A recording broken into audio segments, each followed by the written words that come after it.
Welcome to Dropping Diamonds with me, AJ Andrews, where we dive headfirst into the world of softball. Today is breaking news because the AUSL has officially expanded its league from 4 teams to 6, adding on the OK City Spark and the Cascade, which we don't know what city they will be in just yet, but we're excited to see. And I have Sam, who will be joining me to talk all things expansion for the AUSL and answer all the questions that I know you have.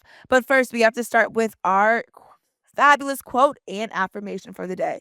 So, when we talk about expanding the league, it's also expanding the power for women in sports, expanding the notification, expanding the coverage, and expanding the possibilities. So, for that, our quote for today is going to be relentless in your pursuit for expansion. Whatever that means for you, as a softball player, as a woman in sport, be relentless in your pursuit of expanding the possibilities for who you are and what you can be. And so for our affirmation, I think we will go with today I will expand my mind, the grind, and my time because today my confidence is sublime. And sublime for all those that, maybe do not know because that's a big word. It means extremely high in excellence or beauty in inspiring awe and wonder.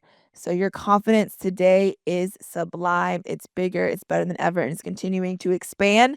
And Sam, speaking of expansions, let's get into it. Okay, so Sam, huge news for AUSL announced the 2 expansion teams for 2026, bringing on the OK City Spark and then also new team, the Cascade.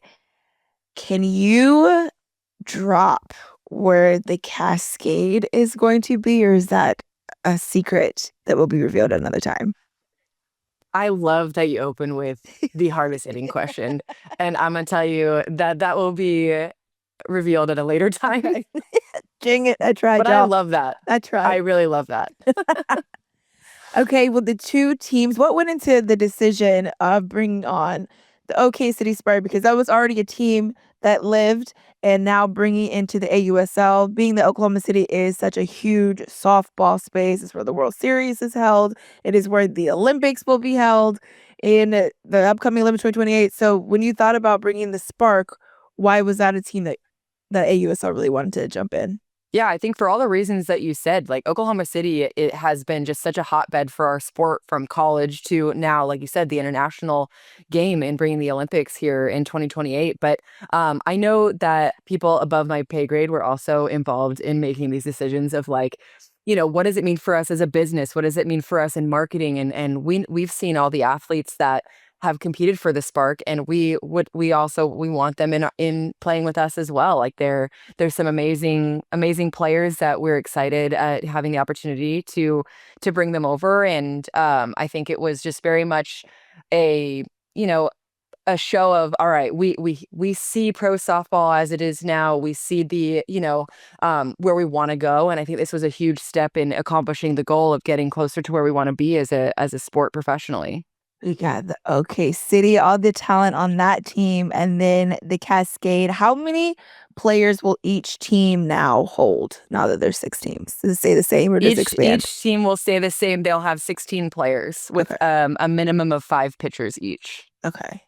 And then when it comes to the teams, I know people had a lot of questions regarding the upcoming news or the news that came out a few days ago where the teams laid out what the teams look like right now and then teams that are a part of what could be the allocation of for the Spark or for the Cascade. Can you break down a little bit more? I know people were confused of, okay, well, I don't see this person's name or this person is now a part of what could be what the draft, what went into the decision of who is still on the team and who is not.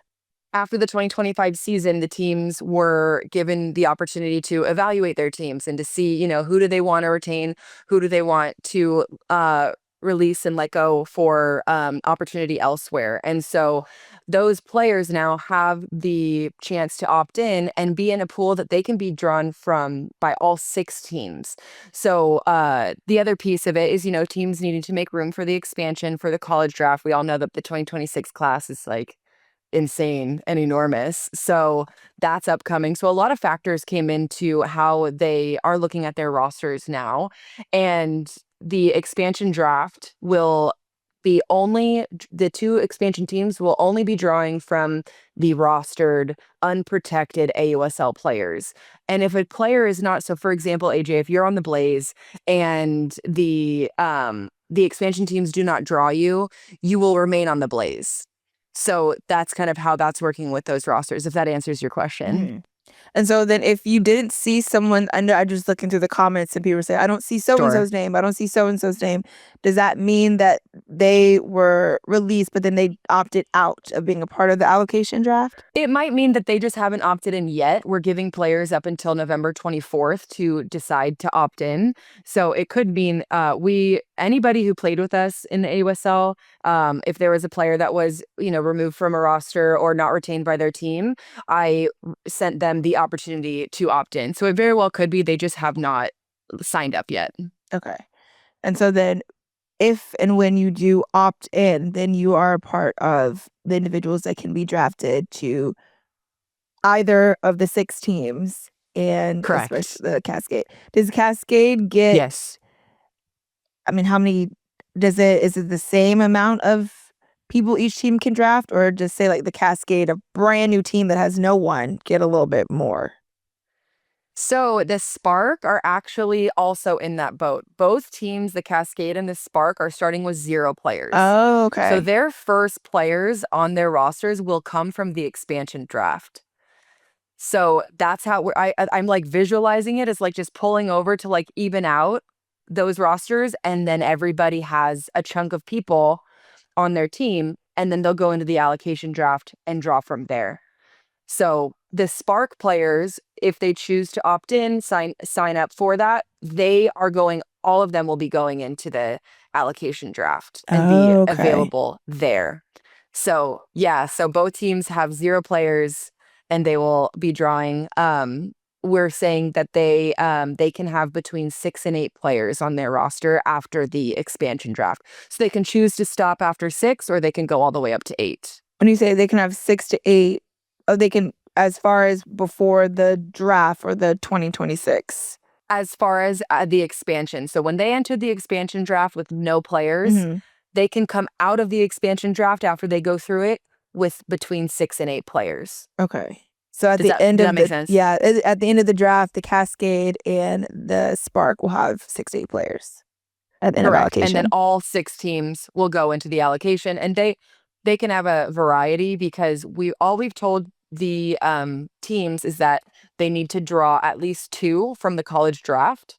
So at the very most, a roster after both of these drafts will have 14. But they could have less because they might want to pick more from the college draft. Okay, okay. And so then the draft is gonna take place on December 1st, Yes. and when it comes to the draft, is it set up similarly the way that it was set up for AUSL in 2025, or is it a completely different format based off of the 2 new teams? As far as, like, who's picking first?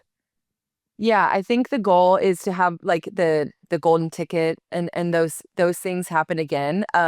But we've focused so much on this expansion that the college draft has been like, "Hi, I'll wait for you to figure out until we get through this so that we can see what the plan's going to be." But now that we've gone through it, I think it was really helpful to see how successful it was with these golden ticket moments so that we can maybe start planning sooner and start seeing if we can maybe recreate that and whatnot. But this college draft class is huge and it's so strong that I'm even curious. I'm like, how is this gonna go? So, but December 1st, they're not drafting the college girls. No, no, no, Okay, no. No, it'll be in this spring. Yeah, okay. it'll be in this spring. And so then the draft on the 1st, it's going to, who has the first pick, do you know? The expansion teams there's gonna be a coin flip between the two of them because essentially the expansion teams in the expansion draft, they're the only ones picking. So it's gonna go in a snake format. So whoever wins the coin Oh, toss, okay. they get the first pick and then it'll snake. And then after the expansion draft, we evaluate, okay, which of our 4 original AUSL teams lost how many players, etc. And then that will then determine the draft order of the allocation draft. So like Okay. if you lost 5 players, you might get to pick sooner to make up for it versus if you only lost 3 players from your original team. So that draft order will be determined based on how the expansion goes. Okay, gotcha. So the 2 expansion teams are the only teams that are picking from the draft on December 1st. Correct. And the 4 teams, the current 4 teams, so the Blaze, the Talons, the Bandits, and who am I missing? Bolts. Bolts are, Yes. they can protect 5 players. And so there's Correct. 5 players that cannot be taken from those rosters. Correct. Have they announced those 5 players already? Not yet, no, but the plan is for those to start coming out shortly so that people know who's being protected. And as the expansion teams draw, because each of the 4 AUSL teams get to protect 5, the expansion teams are going to go through and they're going to draw 5 each. And then once everybody's at 5, the AUSL teams will have the chance to protect another player. They can then protect another player, and then the expansion teams can pick. So there's a little bit of a nuance there in like, once everybody's at 5, okay, we can see who we still have on our rosters. We can protect one more person and then keep going like that up until either the expansion teams decide to stop picking or they get to 8. All right. I know. This is like an information dump. I'm so sorry if your brain's No, like, whoa. I think that's what was needed, because I know a lot of people had a lot of questions based off of what was all the news that had dropped the last couple of days. So I think this is perfect to clear everything up. And I'm so glad. I think we've answered everything. Is there anything else you want to mention regarding the draft or the expansion teams? The draft is going to be on ESPNU, so that's going to be really fun. But no, I think that these were all the questions because I be up on the social media, so I see all the questions and I'm like, I want to go and I want to answer and I want to make sure that everybody knows what's going on, and where, how we got here. So I think this is really helpful. I'm so glad that you're asking the questions in a format that we can go and be like, here's all the answers. Yes. Because those were what I was seeing as well. So I'm really happy to have the opportunity to maybe clear some things up and give some clarity. 2 new teams getting bigger. Yes. I know you want to say the city, but like West Coast, East Coast, Midwest. It will be in the United States of America. Dang it. Okay. So we won't have maybe that was so good. Yeah, that was good. That was good. The suspense, you even gave a little suspense before answering to where I was thinking maybe she'll tell us. Nope. Okay, well, one day I feel like we should, as it continues to grow, won't get greedy too soon, but maybe a Toronto team or something. That'll be fun. Listen, I mean, Toronto is trending, so. Trending topic. They did their big one. Yeah. Well, sort of. And they did their best. Yeah, they did their best. They came really close. Yeah. Okay, well, Sam, thank you so much for all the info in regards to the 2 new expansion teams for the AUSL, as well as what the draft will look like on December 1st. And I hope this was helpful for everyone that has these questions. If you have any more questions, just drop them down below. And, me and Sam, we love each other, so we'll hop on and chat for you again. Yes, we will. It's a pleasure. All right, that wraps up our breaking news episode with the fabulous Sam Fischer, who is running all things when it comes to the AUSL, helping us stay on top of all the breaking news. Make sure you follow Dropping Diamonds Pod. Go to the Instagram page and write down all your questions below. So excited to answer them and so excited to continue to talk to you. See you back here next week, back on the Diamond. Bye for now.